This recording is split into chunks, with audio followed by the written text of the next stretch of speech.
Om Swastiastu, perkenalkan saya Putu Paramita Primadevi Pramana, NIM 190261163. Saya merupakan dokter muda yang sedang menjalani stase di Departemen Anestesiologi dan Terapi Intensif, Fakultas Kedokteran Universitas Udayana, Rumah Sakit Umum Pusat Sanglah, periode 16 November hingga 6 Desember 2020.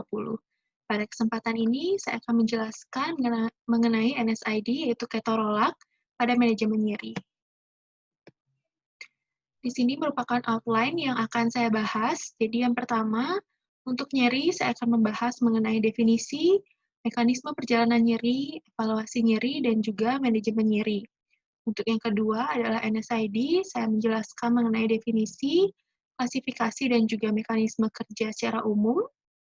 Dan yang ketiga, saya akan menjelaskan mengenai ketorolak, yaitu termasuk dari definisi, karakteristik, farmakodinamik, farmakokinetik, indikasi, kontraindikasi, dosis, efek samping, dan juga keuntungan dan kerugiannya. Baik, yang pertama, saya akan menjelaskan mengenai nyeri terlebih dahulu. Jadi, menurut The International Association for the Study of Pain tahun 1979, nyeri merupakan pengalaman yang tidak menyenangkan, baik sensorik maupun emosional, yang terkait dengan kerusakan jaringan aktual atau potensial, atau sepertinya ada kerusakan jaringan. Jadi, nyeri itu merupakan suatu pengalaman yang tidak menyenangkan. Nah, tidak hanya sensori, tapi juga emotional experience. Dalam artian, jika kondisi emosional seseorang sedang tidak baik, maka bisa tidak merasakan nyeri. Nah, berdasarkan definisi tersebut, nyeri merupakan suatu gabungan dari komponen objektif, yaitu aspek fisiologis, sensori nyeri, dan komponen subjektif, yaitu aspek emosional dan juga psikologis. Nah, ini merupakan mekanisme dari perjalanan nyeri tersebut. Jadi, ada nociception with pain, ada nociception without pain, dan juga pain without nociception. Jadi, nociception with pain di sini diartikan sebagai seseorang yang merasakan nyeri memang karena ada stimulasi, jadi kerusakan jaringan. Ada 4 tahapan, yaitu transduksi, transmisi, modulasi, dan juga persepsi.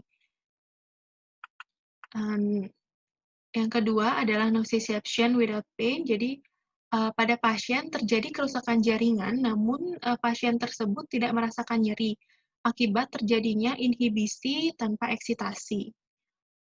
Stres yang menimbulkan analgesia. Sebagai contoh, seorang yang tertembak peluru, namun pasien tersebut masih bisa mencari pertolongan dengan lari ke UGD. Namun, setelah pasien tersebut sampai di UGD dan kondisi aman, baru pasien tersebut merasakan nyeri. Untuk yang ketiga, yaitu adalah pain without nociception. Jadi, tidak ada kerusakan jaringan atau ada kerusakan jaringan namun sudah sembuh, namun pasien tersebut masih merasakan nyeri. Sebagai contoh adalah phantom pain, yaitu neuropathic pain. Pada neuropathic pain tidak ada nociception, namun medula spinalis menstimulasi impuls. Lama-lama pasien tersebut akan merasakan nyeri. Selanjutnya adalah evaluasi dari nyeri. Jadi tujuan dari evaluasi nyeri ini adalah untuk menentukan jenis terapi nyeri yang diberikan dan untuk mengevaluasi hasil terapi nyeri tersebut, apakah sudah efektif atau belum. Kita bisa mengevaluasi nyeri ini dalam 3 parameter, yaitu yang pertama adalah FAS, yang kedua adalah NPRS, dan yang ketiga adalah Wong-Baker Face Pain Rating Scale. Jadi, untuk yang FAS, yang pertama umumnya FAS yang paling sering digunakan, yaitu Visual Analog Scale. Jadi, FAS ini dinyatakan dalam 3 kriteria, yaitu nyeri ringan pada FAS 0 sampai 39 mm, termasuk nyeri sedang pada FAS 40 hingga 79 mm, dan nyeri berat FAS 80 hingga 100 mm.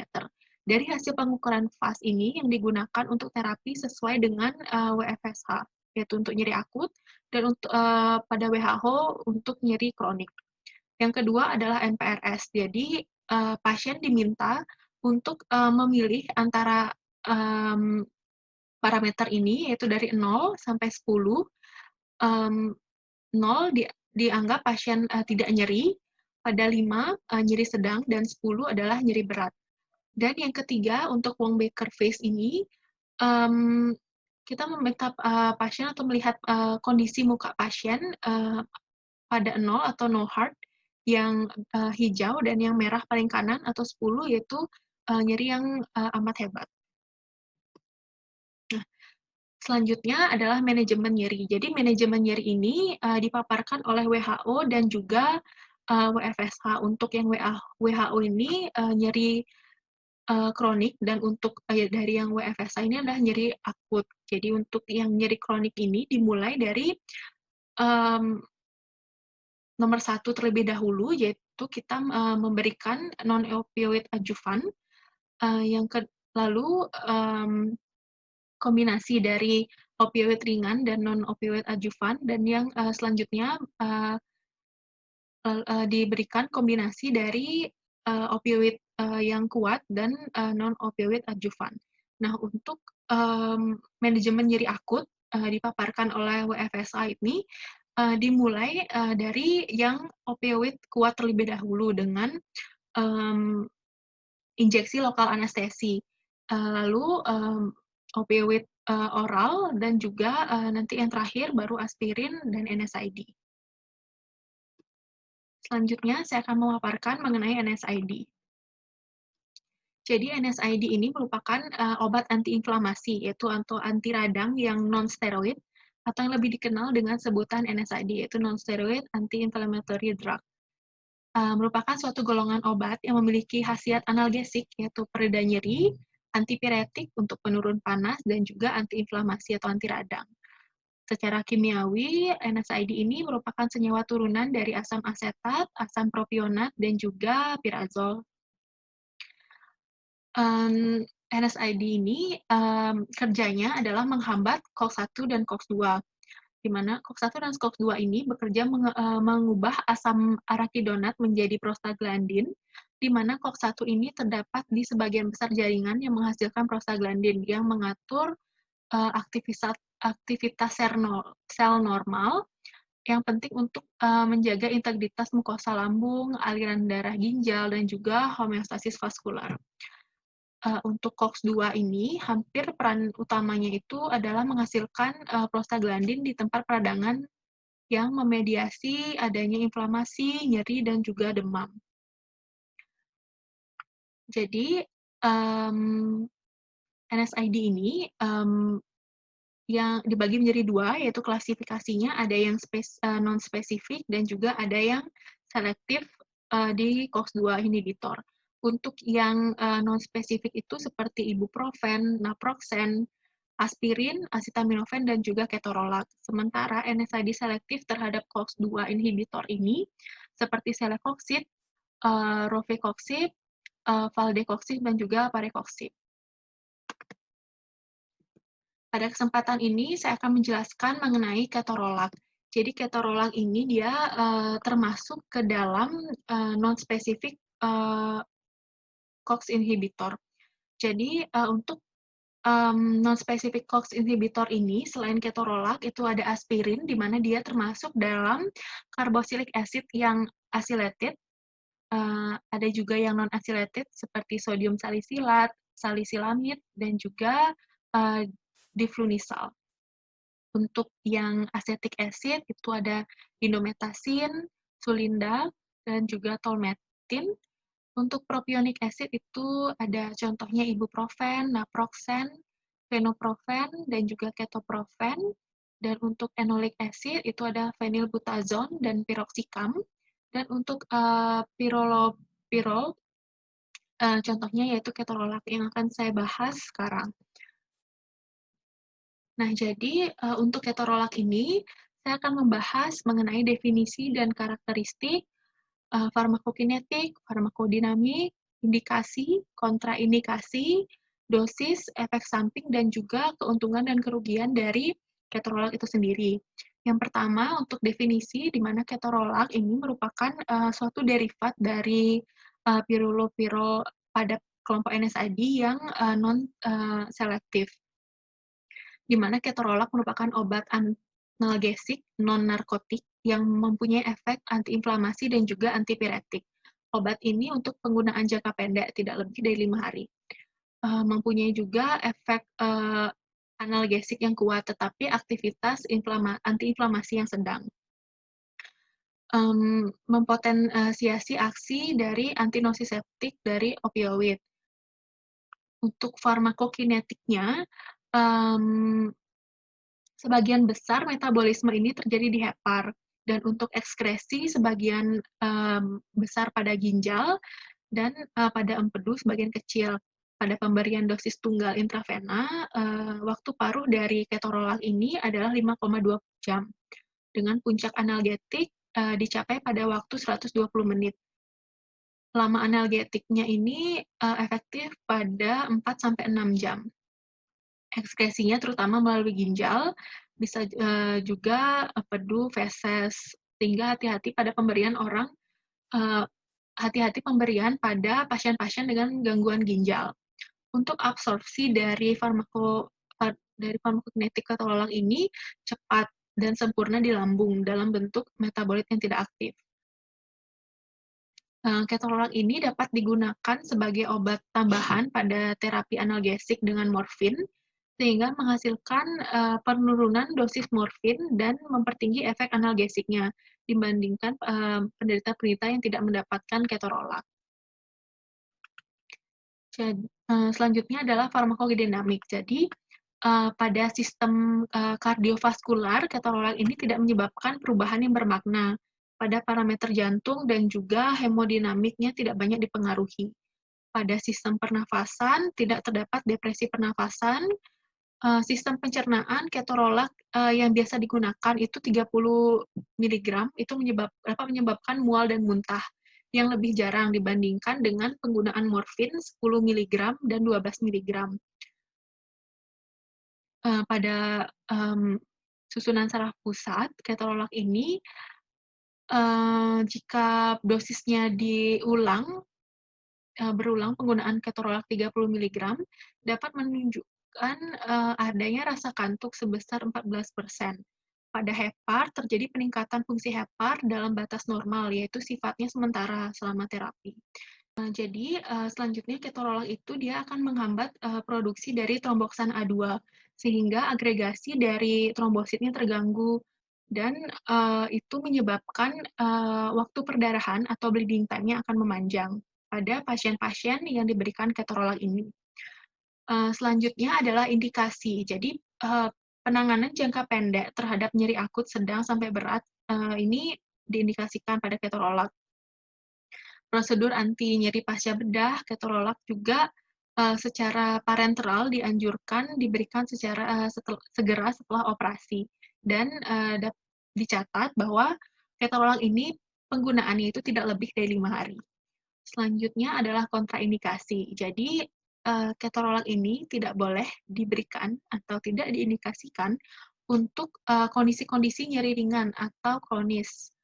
Anak di bawah 16 tahun, riwayat alergi dengan obat ini, pasien-pasien yang menunjukkan manifestasi alergi serius dapat akibat pemberian asetosal atau akibat obat antiinflamasi non-steroid lainnya. Penderita ulkus peptikum yang aktif juga tidak diindikasikan. Penyakit cerebrovaskular, pasien-pasien dengan gangguan koagulasi, gangguan ginjal derajat sedang sampai berat, dan juga selama persalinan dan kehamilan, ini akan mempengaruhi sirkulasi janin dan menghambat kontraksi uterus. Selanjutnya adalah untuk dosis. Jadi dosis standar dari ketorolac ini untuk memberikan efek analgesia setara dengan 6-12 mg morfin yang akan diberikan dengan rute yang sama.